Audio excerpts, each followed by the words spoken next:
lot more encouragement and enthusiasm than that, ladies and gentlemen. We've got a second act of the evening! And we're going to start the applause as we did before. It's going to go all the way back. You're going to cheer, you're going to whoop, you're going to holler, and you're going to welcome Fil Milton to the stage. So here we go, start at the front. Start. Oh, it's good, yeah, it's good. A bit more, some cheering. Please welcome to the stage, this is the Fil Milton!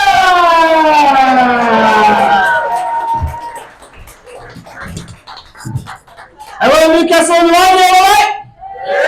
Yes, is it alright? Well, no. I just found out that all the members of my cheerleading team have died. Give me an R. Give me an I. Give me a P. And then last night at the club, I put a banana down my pants to impress the ladies. Didn't work, should have put it down the front. I probably shouldn't have peeled it. Now it's nice to be here back in Newcastle on the Line. I'm Fil Milton, and I'm a one-liner comedian, and you might recognise me from Live at the Apollo. Yeah, seat 38J. But here I am in Newcastle on the Line. Last time I was here, I went to see a production of my favourite musical, Les Miserables. Yeah, which is French for sad lesbians. But Newcastle on the Line is quite nice, isn't it? It's quite nice around here. Do you think it's nice? Yeah, I'll be honest with you though, I mean, I did see a few homeless people outside. Now they say you're not supposed to give cash to a homeless person, you know, because there's no guarantee that they'll spend it on something worthwhile like food or shelter. Only last week I gave £30 to a homeless man. He immediately used it to pay for sex with another man. So at least I got my money back.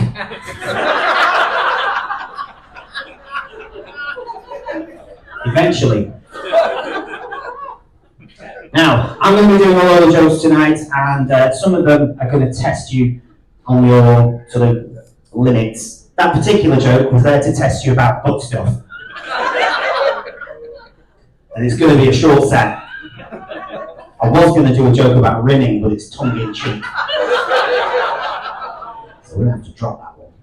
But there's going to be some nice little puns and things, and nice little one-liner type ones. There's going to be some dark ones as well. Is that alright with you guys if we just flip between the two? Yeah, good stuff. Thank you very much. So, 2 things you need to know about me. 1, I believe that semen has regenerative properties when applied to the skin. And 2, I'm banned from the burns unit.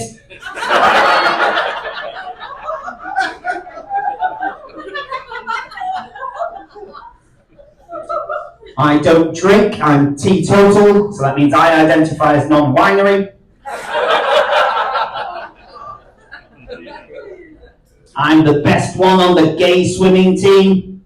I blow them all out the water. You're probably wondering where I come from. That's from the end of my penis. I used to be a compulsive liar. But I've had to stop that now. It was really starting to affect my relationship with my girlfriend, Taylor Swift. I don't like chicken fried rice. I prefer my food to be cooked by humans. Though I draw the line at special fried rice. That was both ends of the scale, wasn't it? A little fun. And over there. There we go. Just joined Slimming World. And wait, is anyone else on Slimming World? No, but we've heard of Slimming World, haven't we? We know about Slimming World, and we know about the system they have at Slimming World. The system of the sins, yeah? Yeah, good stuff. So I've just joined Slimming World, and I'm allowed 5 sins a day. So I've just started shagging my neighbour's wife. And it's working. Recently got one of those Ninja air fryers. Now I can't find it. Started lifting weights, so I asked my friend to come down to the gym and spot me. What he doesn't know is I'm really good at hiding. There we go. Oh, what's that? What are my family like? What a great question. Thank you so much for asking. So I come from a family of murderers, racists, and paedophiles. But on the plus side, I am 7th in line for the throne. I'm sorry, I made that up. I am not really a royal family member. It was a complete lie. Taylor's going to be livid. What should we do? Do you know what? I did this one here yesterday, and this is where I gave you a little bit of a choice. This next joke, it's the same joke, it has the same punchline, but depending on the setup, it's either lovely and inoffensive, or dark as shit. Let's wait. Don't spunk you on too early. So by way of applause, would we write nice and inoffensive? You sick fucks. Would you like dark and the shit? Okay. So my nan is furious. My nan is furious that she can't say Merry Christmas anymore. Just one of the downsides of throat cancer.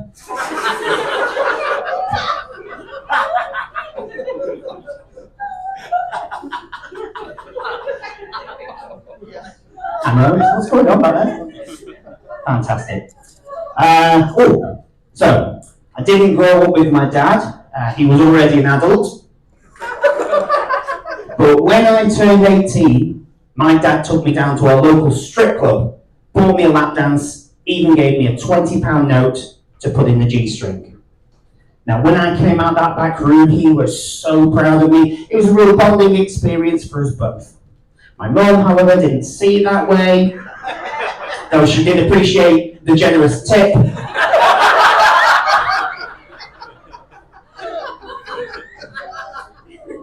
So, of course, growing up with my mum was quite difficult. I mean, you might remember this. Like, when you were at school, there was always that one kid with the fit mum. Yeah, there was always the one kid with the fit mum.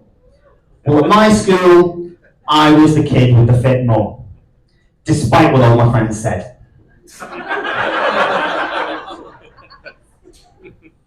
My nan, the other nan,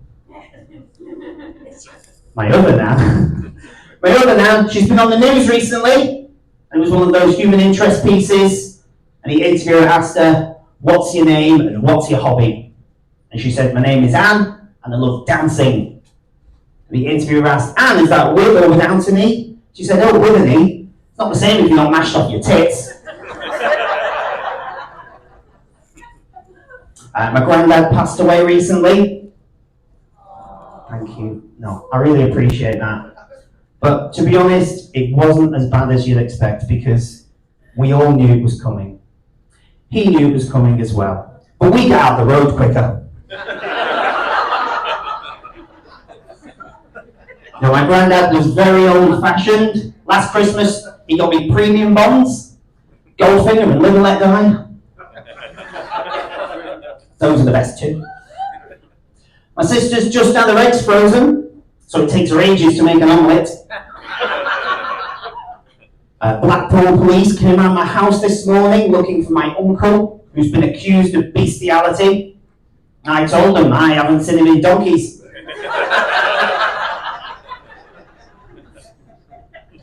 This is all going very well, isn't it? I'm enjoying this. Should we try something different? Should we try a bit of anti-comedy? Yeah, should we try something a bit different, a bit anti-comedy? Yeah? So my auntie...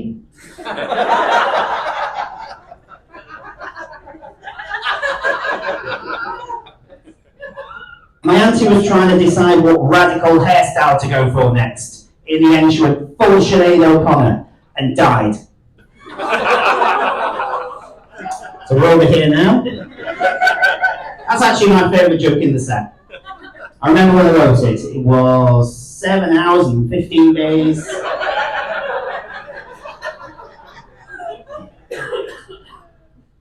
Now, I really enjoy being a comedian. I've only been a comedian for a short time, and a lot of people do come up to me after the gig and they say, "Oh, that's fantastic, you could get up there and do that. You couldn't pay me enough to do that."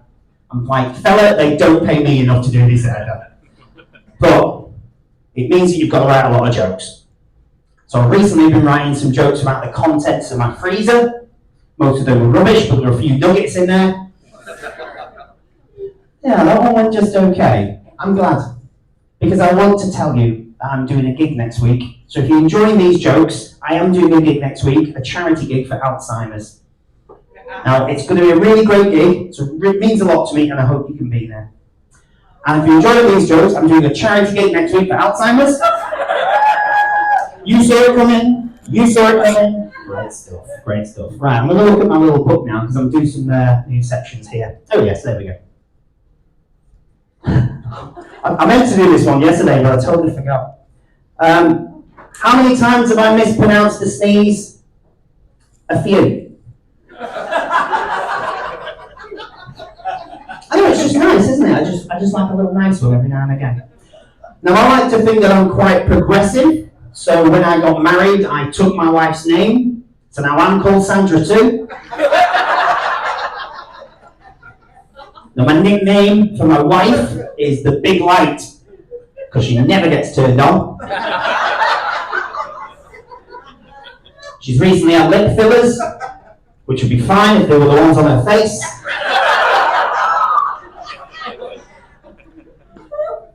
I know my wife slept with my best friend. Yeah, well, he owed me a favour. But you'd think that something like that would put a strain on our relationship, but actually, quite the opposite is true. I've never felt closer to Steve. Me and Steve, we have so much in common. Steve loves Kung Fu movies, I love Kung Fu movies. He likes Ben Affleck, I like Ben Affleck. He likes sleeping with other men's wives, I like Ben Affleck. You all know about Ben Affleck though, don't you? Ben Affleck slept with J-Lo when she was married. So that's why that joke's brilliant. Okay. What? Nah, forget it. So, of course, I got divorced. And I went straight back on the apps. Paddy Power, Betfred, William Hill. Not Bet365. Oh, that would be good, wouldn't it? It'd be almost like I sort of listened to what was going on earlier, but I didn't. No, obviously I meant back on the dating apps. My approach to dating apps, I have a little philosophy, and it's this. Give a man a fish, and he'll eat for a day. Teach a man to fish, and that's all his photos for Tinder sorted. But of course, using the dating apps is not the only way to find beautiful women online. I found a beautiful girl on Instagram who puts Vaseline in her boots to get them on easier. So naturally I slid into her DMs. There's an age gap one on that, isn't there? So there's DMs, the shoes, and there's DMs, the direct messages. Okay, brilliant. But of course, you don't have to find people online. You can also go to the dating agencies. I went to a dating agency back in the early 2000s. Anyone been on a dating agency one instead of the apps? Yeah, a couple of nods. We all know it. You go in and they ask you loads of questions. So one of the questions they asked are you open to kids? I said, I prefer she was an adult. I'm glad you got it, even though I stuttered on adult. No, I'm what you call a sapiosexual. Does anyone know what sapiosexual means? No? No, well, I'll tell you. So sapiosexual means attracted to intelligence. So what that means is, not you. The easiest way to sort of judge someone's intelligence, though, is through their vocabulary. So a more intelligent person might use words like facetious or esoteric, whereas a less intelligent person would use words like love or island.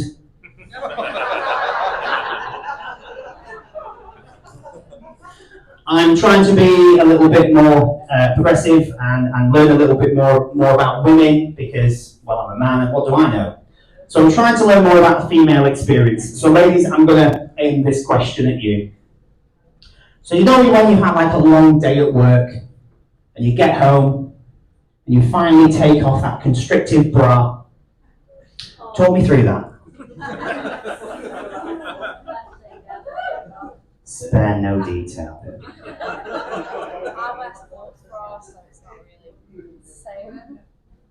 So it's sweaty. Yeah, very sweaty. Some men, They only look at women and they just see one aspect of them. So some men just see their intellect. Some men just see their personality. Some men just see their appearance. Not me, I see women as a whole.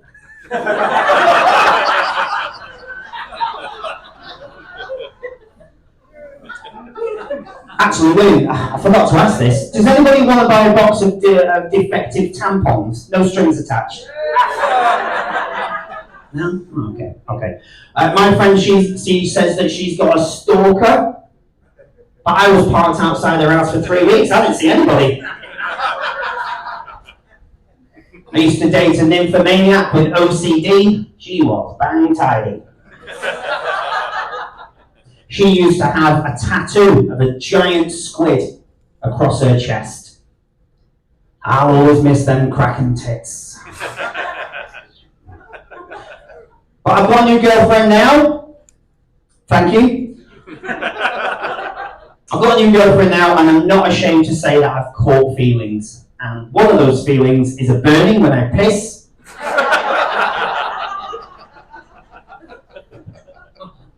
We have to keep our relationship secret, because if her dad ever found out that I was cheating on him. Now, my girlfriend and I were at that point in our relationship where we can poo with the door open and continue our conversation. Sometimes for the whole train journey. She's really into outdoor piss play. So her pronouns are she, we. Obviously we're very sex positive, so we went down to a sex seminar to learn a few more things, and the speaker asked if anybody knew what fisting was. Well, straight away my hand went up. Yeah, you know what I'm talking about. Oh, hang on. No, it's fine, I washed it. There we go. Whenever my girlfriend's feeling down or depressed, I take a medicine that makes my semen glow in the dark. Now it tastes disgusting, but it's worth it, just to see her face light up. My girlfriend is trans. Okay, I see what happened there. I'll just preface this. So I've been trying to write some more pro-trans material, because usually when comedians do jokes about trans people, the trans person ends up being the butt of the joke. I would like to change that. Is it alright if I do this trans joke with you guys? Yeah. Fantastic. So, my trans girlfriend is pre-op, which means the only option available to us is, of course, anal sex. Until she has the surgery, and she'll have to fuck me with a strap-on instead. Yeah, I think we can all agree I was the butt in that joke. Okay, well you guys are fantastic. I'm going to just pull this over here whilst I tell you a little bit more. My name is Fil Milton. You can follow me. I forgot to say this to the people yesterday, but you can follow me on Instagram at Fil_Milton. That's Phil spelled with an F. Now you might think that's weird, but underscore is a family name, so it's not weird at all. So I'd like to finish up tonight on a little bit of a story. Is it alright if we do a little story to finish up? Yeah. Brilliant, I was going to do it anyway. So, here's my story. So I recently had a threesome. Sorry, I've started it wrong. These two guys cornered me in an alleyway.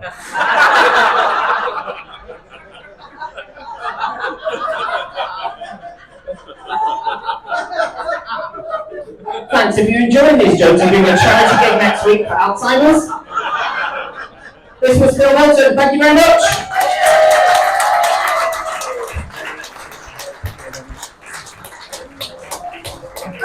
Ladies and gentlemen. Right, we've got one more break. That was me laughing hard at the cancer joke, mate. Fucking speech, Mr. Fil Milton. I just doubled over.